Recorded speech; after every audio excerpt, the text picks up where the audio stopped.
Welcome to the Motoring Podcast, your weekly discussion of motoring news. This is episode 629 on Tuesday, the 29th of April, 2025. Hello, I'm Alan. Hello, I'm Andrew. And this week, you'll hear how awesome your fellow listeners are.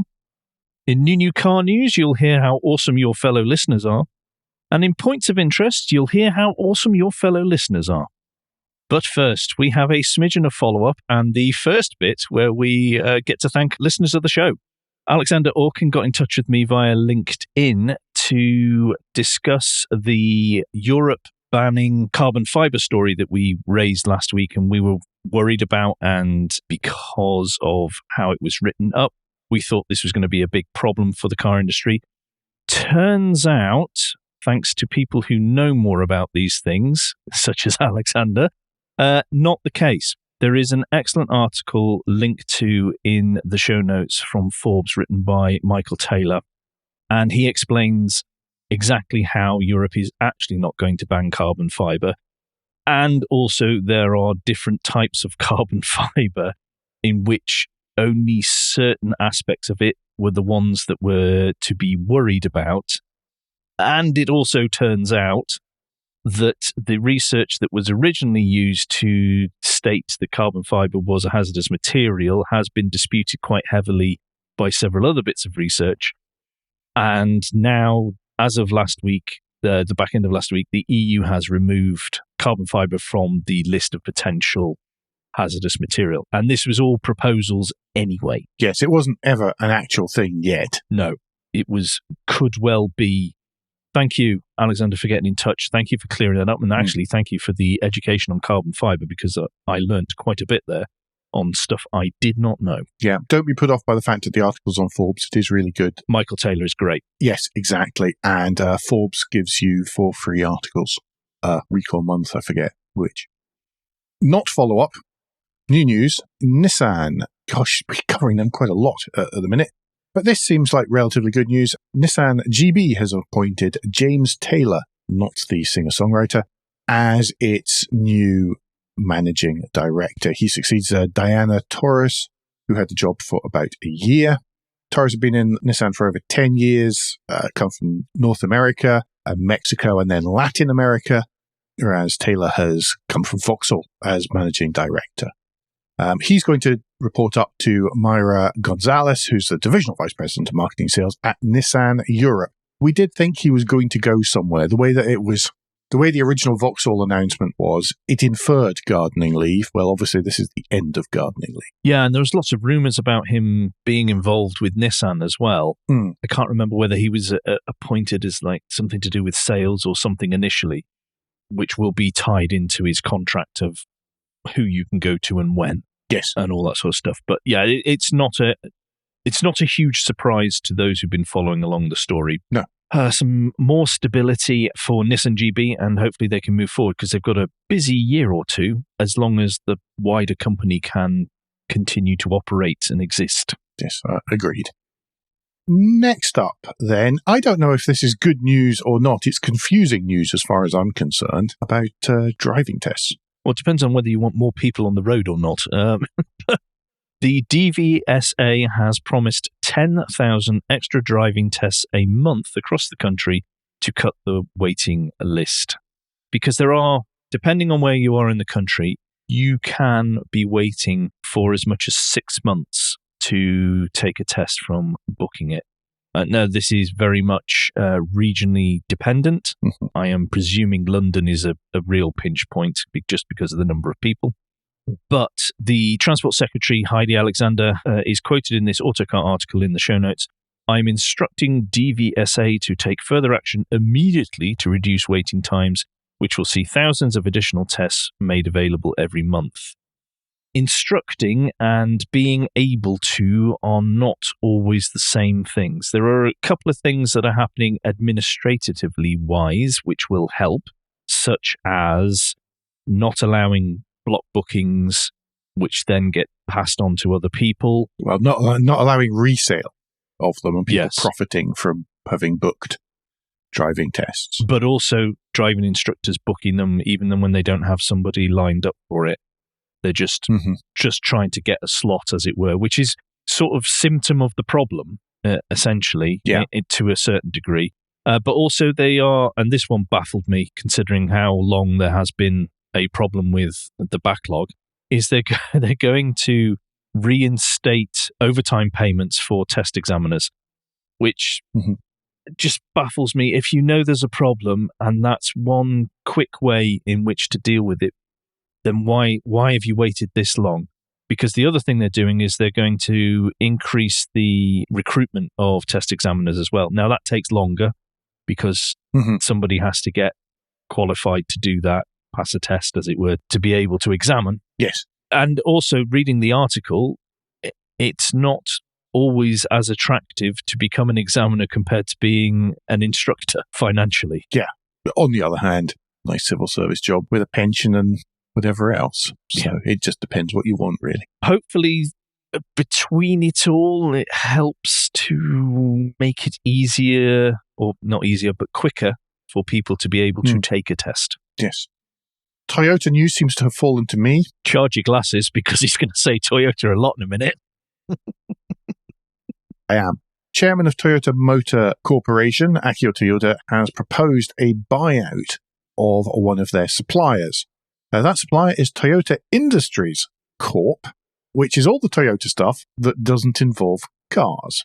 It's the press manufacturers, it's the weaving, it's the sewing machines, it's all of that kind of stuff. Now, originally, Toyota Motor Corp was part of Toyota Industries Corp before being spun off. Obviously, Akio Toyoda, his grandfather... Oh no, I'm doing that awkward, unresearched podcast thing. His grandfather, I think it was, I did read it last night, founded Toyota Industries, and of course the car manufacturing came out of the looms and all of that kind of stuff.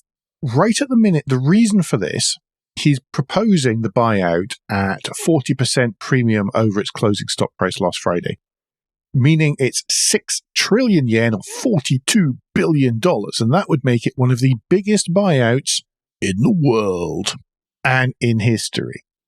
It's all very complex. What it would mean is that whilst Toyota Industries already has a just under 10% stake in Toyota Motor, I don't know quite how that would dissolve and work out, but it would do something serious around that and make it all very complicated in a sort of Porsche Volkswagen type way. That's what I was thinking of whenever I was reading this. Yeah. That whole one owns the other who owns the other, and it's all very circular and very, very strange setup. Yes. The reason for all of this, though, and the reason why a Toyota would want this to happen is, of course, because of family legacy, because they, of course, founded and all these things. And right at the minute, there are all sorts of things going on with Japanese companies, meaning they're being bought out by other foreign investors. One of the examples that's given in this article that's linked in the show notes is the Japanese retailer 7&I Holdings. They are, I believe, they own 7-Eleven in Japan, where it is a very, very big deal. And the Ito family tried to buy out itself and buy the company back. It didn't quite manage it, but that looks like the Canadian company Alimentation Couche-Tard, said with a proper French accent, not a Quebecois accent, is going to buy that out. And that's a very big company in Japan. And of course, its loss being bought by a foreign company is not great necessarily not great from a sort of longevity point of view. And we all know what Japanese companies are like about that kind of thing and making sure that things keep going in the way that they are. Well, if you just look at the last story we were talking about, Nissan. Nissan, that's part of the Nissan thing, isn't it? The vultures are circling, and a lot of the companies that are being mentioned or talked about, they are foreign companies, which will be causing a lot of nervousness in Japan that they lose a flagship company like that. The irony being that that's what's caused Nissan its problems in the first place. Yeah. If Toyota do it, then some of it will come from personal investment of Akio Toyoda. There will also be loans from Mitsubishi Financial Group, some of the other mega banks as well. It's well worth watching from a sort of corporate point of view. Will it make any change to Toyota and its car manufacturing? I don't necessarily think so. But I think from a consolidation of Japanese businesses point of view and some of the background that other companies might not be able to manage, then I do think it is. I do think it is interesting. Yeah. I'm going to, as we round out the first part of the show, sorry everyone, still quiet on the news front, I'm going to round out with the news that Russell Borry has been named as the replacement Arnold Clark CEO after Eddie Hawthorne's 27 years in charge have come to an end. He was the chief operating officer at Arnold Clark for the last 4 years, but he's worked for Arnold Clark for around 33 years in total. My word. Die in the wood. Goodness me. Wood. Arnold Clark there. Crikey. We know Arnold Clark is a huge company. We know that it angers Alan, so we won't dwell on this too long. But it is an enormous company, and they do have, they are very high profile. There's a lot of people who I think they help. They've got 12,000 employees around about that. So, this is not a small company. Mm-hmm. They own lots of dealerships as well as associated businesses. In the current climate, I'm happy not to be a car dealer, I have to say. Yes, I would. Yeah, I agree with that. You wouldn't want to be a car dealer right now. But then, they are, Arnold Clark, they have the distribution rights, certainly in Scotland, for quite a number of new brands as well, things like BYD, and they're making inroads with those. Certainly around here, there's plenty of. And they're diversifying what they do because they're charging their private charging network thing, or semi-public, whatever it is technically known as. Mm-hmm. They're clearly trying to deal with the headwinds, as economists would call it at the moment. I mean, best of luck, because that's an awful lot of people that they're in charge, that he's looking after. Yes. Despite all my grumbling, Arnold Clark collapsing would be a big problem. That brings us to the end of new news. I say everybody's still catching up after Easter, and it's a big season for car launches at the moment. So everybody's focusing on car launch news rather than other types of news, really. And other disastrous stuff that we would normally cover is all being masked by other disastrous stuff elsewhere in the world. So it's all good fun. Anyway, I'm filling, but that brings us to Guilt Minute. Quick break in the show where we ask for a tad of financial support to keep the lights on and the hosting running. If you feel that Motoring Podcast is worth a small consideration every month, then you can become a patron. Different levels of patron include different levels of commitment from us to you, including being able to watch the show recorded live. We also have a small range of merchandise in our spring store, from stickers to mugs and t-shirts. If you don't have any spare cash, we do completely understand. Then you can help us by following for free from a podcast player to receive every show as they're released, and by liking and rating the show whatever way your podcast supplier lets you. If you've done all that, and some of you do, so thank you very much, then the last thing you can do is to recommend us to your friends or colleagues. Thank you, everyone that does. Very much appreciated. Okay, Alan, it's new car news. Do you want to take us to Sweden, but not the UK? The Volvo S90 has got a new look and a new interior. According to Autocar here, it says the flagship petrol saloon gets a suite of changes aimed primarily at the Chinese market. Yay. There's going to be more tech. There's going to be extra electric range for the plug-in hybrid version. Not much, though. Not when you put it up against VW Group cars. They're down about... Well, exactly, yes. 25 miles on the range. Yeah, by which Andrew's hinting at the fact that it goes from 46 miles to 50 miles in the electric only for the plug-in hybrid.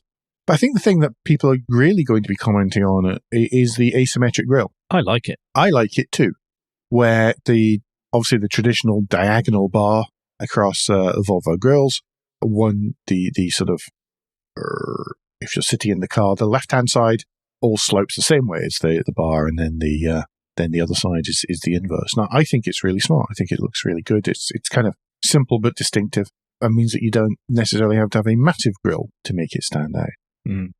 The other thing I'm getting from the looks, though, is I'm getting very strong vibes of Skoda Superb. There is a certain amount of that. That's just what large saloons look like these days. I really like the colour that the photos that accompany this article, that sort of dark burgundy, mahogany type colour. Somewhere between mahogany and black currant, I think. I do like it. Yeah, no, it is a very good colour. I do question this, though, considering how appallingly Western cars are doing in China at the moment. And lots of things are being said about the reason for that is because the Western car makers are slow to change things, slow to update it. They're not the cutting edge. This is very much a not at the cutting edge end of things because that EV only range is low. They've got a new screen on the inside, which is a bit bigger. Yay, goody. But it just feels like this is 5 years ago, yes. Now they're going to struggle, I feel. I know what you're saying. I don't think this is a vehicle for owner-drivers in China. Okay. I think this is a vehicle to be driven in China, and I think that's where it's going to sit. It sits there beside... Volvo has always had a very premium badge around the world, where it hasn't necessarily been through phases of being associated to antique dealers and estate cars. I think that is the market. It is very much going up against 7 Series S-Class, these kind of things. So people who want to... outshine that, though. Those. Is it? I think this is very much a we have money, but we're not showy. Okay. And I also think that it will sell into governments. Not necessarily a Chinese one, but in other governments around the world. Okay. There'll be an armoured version along in 10 minutes. But obviously, I hope it's a success. But I'm just questioning the current market, particularly as China's so important, the current market, and bringing what is effectively an old car with a few updates there. And it's going to be succeeded next year by the ES90 as well. Mm-hmm. I don't know if this one's going to be, but in other markets it might. Anyway, we promised you last week, we teased you last week with discussing the Subaru Outback that was also shown at the New York Motor Show. Mm-hmm. And here we go. If you think about the Subaru Outback as a slightly jacked up estate, think of that no more, because you need to start thinking more along the lines of how the Forester in the late 90s, early 2000s was. Actually, you need to be thinking more in terms of how the Subaru Ascent in the North American market already is, which is that bigger 5 to 7-seater type minivan disguised as SUV. Okay. Really. The most notable thing, of course, about the Subaru Ascent, the highest proportion of cup holders to occupants of any vehicle on sale anywhere in the world. He's selling ridiculous, like 17 or 19 cup holders. I had to look it up recently, and I've now forgotten the exact number because I can never remember numbers. But yeah, that's the Subaru Ascent. And that's really where this is starting to go. This is not based off a legacy estate anymore for the first time ever. I mean, that's the thing with the Outback. Yeah. It's very much a chunky design now, much more squared off. The front end is much more bluff. The back end that is much more vertical, so therefore that increases the usability of the boot. I actually really like it. I really like, and I think the green looks amazing on it. I really like the non-wilderness version. I like the wilderness one as well, because I think if you're going to go stupid, go full stupid. So the wilderness has a grille that is more akin to the F-150 Raptor. Built-in bull bars. On the front. It has sort of built-in bull bar. It has Subaru in big letters across the middle of it. The grille splits the headlamps. It is not a pretty thing. In all fairness, and we'll talk about this in the end finally, I've seen other pictures which are much more flattering and much better than any of the press pictures from the New York Auto Show where this was unveiled. Despite all that, these will continue to sell like hotcakes in the northeast of the USA. Yes. They've also improved the interior. There are new screens, one for the driver, one controlling the infotainment. The infotainment has also been upgraded as well, which will apparently mean that it is faster. And not only that, but they have apparently listened to complaints from owners, and they've put back in physical buttons and touch points for the climate control type stuff, which is good. Mm-hmm. Which is good. It is good.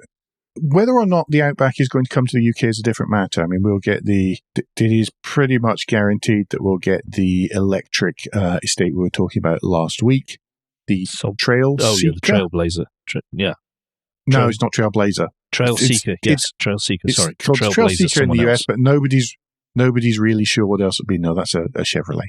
Yeah, thanks. It's all right.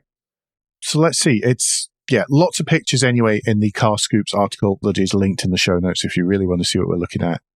Wilderness Edition Subarus are just ugly. I'm really sorry. I think it is colour dependent as well, because that blue doesn't flatter it at all. Oh, the blue is awful. It's one of the worst colours I've seen on new cars for years. And also all the pictures look underexposed and all sorts of other stuff like that, which I can grumble about. Yeah. But yeah, no, the blue available on Wilderness Edition cars is horrible. There's a flat blue, a flat grey, a flat beige. And I think there's another colour too, but those are the three that I've really seen and noticed in a sort of noticing. Mm. No, I like this. And I like how they are increasing their... Well, they're doing stuff that other car companies have done like 15, 20 years ago, where they're increasing what they offer again. Mm-hmm. Because they are raising an existing model up the chain and inserting something below it. Yeah, I mean, it's something that they've been doing in other markets, just not... Obviously, in the UK, it's not run by Subaru themselves. It's all dealt with by an importer, and it's down to the whims of the importer, ultimately. And the importer is notorious for only being able to focus on one particular brand at a time, and it's got at least one Chinese brand at the minute, so goodness knows whether anybody's really remembering that Subaru exists this week. But that could all change. They do reject that assertion, by the way. I have spoken to them directly about that. They have rejected that, but I haven't had the chance to get them on the show for them to give their side of the story, but it is something in the very distant pipe work, something I want to do. Yes, it has been... Sorry. That has been the way for some time. It may well have changed. There we are. Yes. The perception is still that, however. But we see from the sales figures every month that Subaru is doing much better than it used to. That's a key point to make there. And I think they don't pretend to be anything but what they are in the UK market. They know they're very niche. They know that they are for certain people. Yeah, certain parts of the country, certain markets. Yeah. Last in new car news. This was one of those ones where I was like, oh, we should cover that. And then everybody else covered it. And Andrew wasn't very keen to cover it because it involves a new EV manufacturer. And we all know how those can be a bit flash in the pan. And then a listener got in touch and said, I'm sure you're going to talk about this on the show. And I was like, oh, we probably weren't. But then they came up with some great points. I might as well name check and say thank you to Jamie Stokes for getting in touch and pointing out just, whilst not necessarily the Slate, the relevance that there would be to the UK market. Quickly, I'll run through a summary of the Slate in case you have missed it everywhere from about the middle of last week. Slate Auto is a new EV company backed by Jeff Bezos. He formerly and possibly still backs Rivian to a certain extent, although Amazon have pulled out the number of orders that they're going to make there. Slate, however, is being advertised, heralded as a back-to-basics electric pickup truck, costing the equivalent of just £20,000, according to Matt Allen on evpowered.co.uk. The idea is that it is a single-cab pickup truck that is modular. It comes in one colour with a plastic body that you can wrap, you can do whatever you want to then make it yours. And in fact, that's the ethos of the whole thing.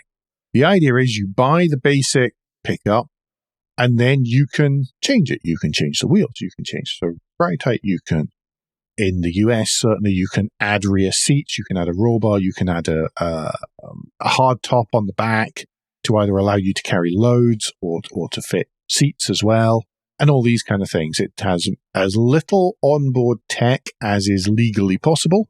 The idea being that you can use your phone or whatever for sat-nav, for music, for all of these kind of things. Or over-the-air updates as well. Yeah, for over-the-air updates as well. So there's another reason why Andrew's not really keen to speak in it. And he's mostly sitting there very quietly but fuming gently whilst I do this. So that's the idea, is it's relatively simple. The standard battery pack would be 52.7 kilowatt hours, given around 150 miles of range, optional bigger one. To start with, it will be rear-wheel drive only, although they're saying, well, we can do four-wheel drive, but we're not going to do it until we've got the rear-wheel drive sorted and on the market. There is a whole bunch. There was a great somebody, I think it was Michael Banowski, posted another thread on Blue Sky going through all of the variants that are on the Slate website of all the sort of, here's what you could do, and you could do this, and you could do that, and here's some with some cool graphics, and all sorts of, like, here's what you can do with it, which is kind of fun. I think the designers probably had a lot of time, a lot of fun rendering all of those.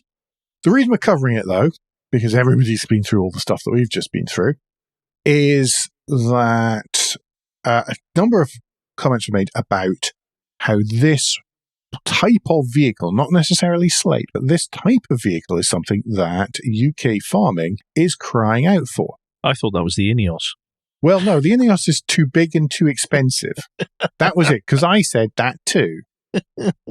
But that's what we were promised. Ineos promised us that. It was a car built in Britain for farmers, for working people. Built in Britain and hosable. Hosable was important. Let's all remember how important hosable was. Before you go on to talk about how UK market is looking for something that is a bit more stripped out and a bit more affordable, to just round out about the Slate. Yeah. There's far too many questions left, which have not been asked during the whole, oh, look, here's an affordable EV like we did over here when the Dacia Spring came out.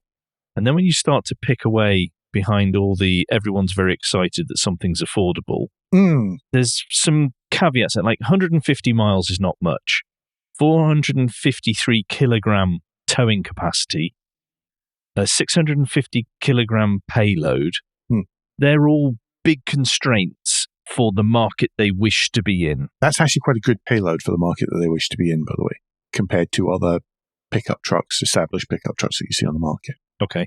But questions business-wise for me is, what is going to be deemed as a success for them? Yeah. Or is this going to be another Fisker? Yeah. The problem with Fisker has going forward is that it was so high-tech dependent, and that was part of the problem, and that was where all the issues were, and that was where what they spent ages trying to iron out. And that by having as little of that kind of stuff as possible, then it does make it so much easier. Because, you know, as we've said, and as we repeatedly say, software is hard. The decision to try to take away as much software as possible is probably a good thing. It helps to basically simplify the problem that you're trying to solve and doesn't create new problems as you're going along. Yes. With regards to some of the other comments that you made there about range and all that kind of thing, well, one of the things that Jamie was pointing out was that range isn't a problem. That range is loads. Oh, that's fine for the UK. I can see the UK, because particularly if you are targeting, say, a farmer, the chances are they've got the ability to charge at base, wherever base is, wherever that's kept. That's exactly it. And most of them are now starting to slap solar panels on the tops of their sheds where they can, and these kind of things. So they actually end up with a little bit of an excess of electricity, which puts them in a perfect position to be able to either do battery storage or to do it overnight, or to just leave it plugged in any time that it's not being used, and it's always going to be pretty full, meaning they don't have to keep going back and forth to the town to get to petrol stations and all of these kind of things. Yeah. But really what Jamie was talking about was the fact that there is a need for something that is a proper car/pickup truck, but that is as bare bones as possible, that's electric, all of these kind of things. It doesn't really matter what color it is, all of that sort of thing. But it's got to be bigger and more all-around useful than, say, a side-by-side or one of these sort of, you know, John Deere Gator does not cut it, because you can't, you know, really drive it on the road. And that things like the Grenadier is too big and then obviously too expensive. And that some of the others, they're expensive, but they're not good enough to be the daily car as well. You know, they're too good to be the work truck, or it's all of these kind of things. Whereas that is very definitely saying, okay, here's a work truck. It does feel like someone like Massey Ferguson or John Deere should have... Oh, you don't want John Deere near it. Well, no, I know that, but you know what I mean. It's like an agricultural manufacturer should have that cornered, because it is quite a niche thing, which is getting smaller all the time, unfortunately, thanks to the politicians we have. But it is a niche market where a utility vehicle is required that is, like you say, is usable on the road as well. Yeah, but that was basically, I've summarized, I've missed out some of Jamie's subpoints because messages have just disappeared. There is a space for this type of vehicle in the UK, but obviously the Slate is US only to start with. I think it's an interesting concept, and I don't mind the execution that Slate have done here at all. I just question the business side of it, and I question the longevity of it. It's another new EV startup, and I completely understand your skepticism about that, given the way that some of them have gone. Yeah. Anyway, let's get to points of interest now. Yes. And we're going to start with a lunchtime watch. And YouTube algorithm recommended this to me, and I watched it. Yeah, it did. I don't know why, but I watched it, and I thought, this is absolutely amazing. Yes, thank you very much. Yeah. And it is the 1976 Safari Rally. Should be pointing out that this is just going to prove that sponsored content is nothing new. Okay? Because there is maybe a little bit of a bias towards telling you how well the Colt Lancers are getting on, although other brands are mentioned. And it was really amazing to see Peugeot 504s that would just be a family car or a taxi anywhere else in the world racing against Lancia Stratos. Yes. But it was eye-opening and is a good historical document to show us where we've come from in the sport. Yeah. But also, I'd say it just showed I got so much of a feeling of how it was an adventure. Maybe, and I think a lot of that was the way that it was filmed, but it just felt like it was an adventure. You know, a bit like the Camel Trophy stuff. Yes, well, they're covering over 3,000 miles in 5 days across Africa, across Kenya. And there's no pristine tents that they go back to for all these huge numbers of mechanics to pour over and basically rebuild the car in 20 minutes because they're so good at it. This was very much, well, we've got to make this last another 4.5 days, so we better work something out. Yeah. It's well worth go. Please have a watch of this. It's 26 minutes long. It's really good. It's really interesting, and it is by Mitsubishi Motors, but it's great. Watch it for those and all the other things, and just everything about it, really. Yeah. List of the week this week comes from Autocar. It's by Ronan Glahn, and it is Secret Treasures of the Official Porsche Vault. And there's 51 slides in there of... Do they happen to be about Porsches? They do, actually. Funnily enough, I think every single one that I went through happened to involve one or more Porsches, both racing and otherwise. Yes. So we can have one each. Yes, there is an awful lot here that is, well, one that I didn't know, but two, absolutely fascinating, because it does involve stuff that was all pre-production or testing or developmental as well. And on that front, I would ask the ladies and gentlemen listening to turn to slide 18. Ooh. And the Porsche 984 from 1984. And this is how Porsche looked at doing a mid-engined convertible back in the 80s. Mm-hmm. And this is what they came up with before they eventually came up with the Boxster in 96. Yeah. And there's actually 3 slides connected with this, giving you some they've done into a bit of detail. And it's fascinating how far back an idea goes before it actually comes to fruition. I found it very interesting that the idea wasn't right for the time, but then the time became right, and then we got the Boxster. Yes, and Porsche have done that a lot. I mean, there's other slides in here with other similar types of things where it took 20 years, 30 years before the original idea was actually turned into a Porsche on the market. Having evolved a bit, but not necessarily as much as you'd think in some cases, certainly not aesthetically anyway. I chose one. I chose a race car. All right, what slide are we up to? Actually, only number 13. 13, right. Some of you might know that I have 2 posters. In fact, I have a copy of one of them as well, which is undamaged. For the first, was it Porsche, the first 30 years or something? And they run to like 1982 or so, and there's a sort of example of each production car that they've made to that point, and then there's an example of some key race cars to that point. And one of my favourites on those posters is slide 13 in here. It's a Porsche 924 Carrera GTR. I nearly picked that. There was a chance that you might have done. I was trying to go something slightly obscure that probably went more to me than to you. But yeah. It's phenomenal. Oh, yeah. Yeah. It's just great. It's a 924 on steroids. It just looks great. Big intercooler, roll cages, adjustable suspension, all the brakes over from the 935, which was another one I almost chose from this list.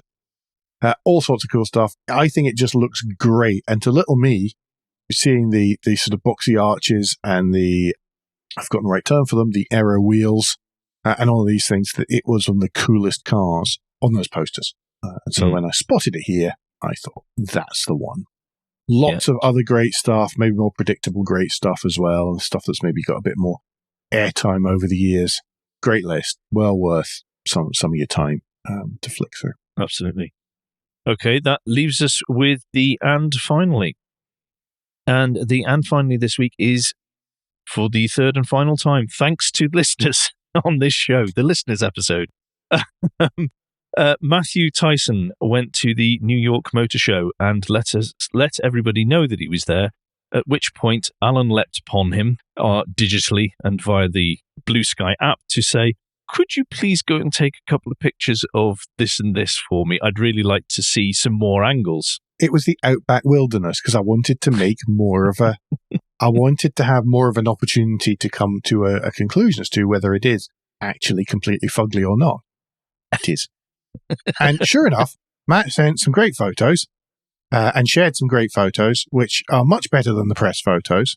Yes. And most of the photos that were shared with people on the press days. And he's done that for all of the interesting stuff at the New York Motor Show and shared them all on Blue Sky. Thank you, first of all. Yes, absolutely. 100%. Thank you very much for doing that. We will have a ton of links in the show notes for you to check through. Another quick way to do it is to go through just to his profile and scroll down, because you will see them there at the moment. But it's not just cars that he found as well.